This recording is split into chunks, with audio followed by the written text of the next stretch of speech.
Yes, so I've got a few questions about conveyancing. So I think most of us can agree, well, particularly on this committee, that I suppose managing agents are the biggest baddies in the leasehold and commonhold system, and closely followed by solicitors and conveyancing, because I don't think they actually point out to people what they're buying, what the historic service charges are, how much they've gone up over the last couple of years, what you're responsible for, what it's likely to go up in future. I think they just hand loads of papers to the buyer, say sign here, here's your flat, happy days, off you go, here's your leasehold house, happy days, off you go.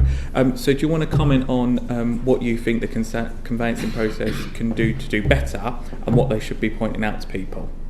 Can I come back to that one first of all? So I think there's a couple of things here. If I think about why we set up ALEP, the Association of Leasehold Enfranchisement Practitioners, it was because people found it difficult to get good quality advice about what were quite complicated property rights.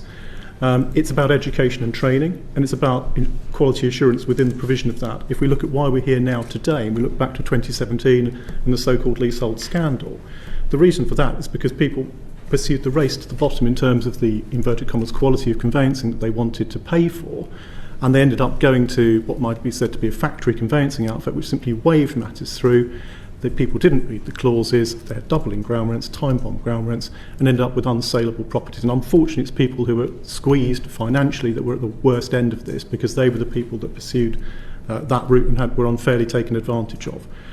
So I think the key thing is to ensure that there's education and training, both for the public about what these rights involve, and also for the professionals. And there are lots of bodies that do a very good job in relation to this. Hang on, but what do you mean education and training for the public? The public go out and get a solicitor who should be advising them on all of these matters. We don't need to train the public to say, this is what you need to do. I'm agreeing with you. I agree wholeheartedly. I think it's the job of the responsible solicitor to take the appropriate time to explain to the client what they're buying, so they can understand the nature of the asset. And I'm sure that Philip and Law Society will say more about this. I mean, there's the quality conveyancing scheme. It's about the appropriate badging and referencing of professionals that understand what they're doing and that take the time to explain.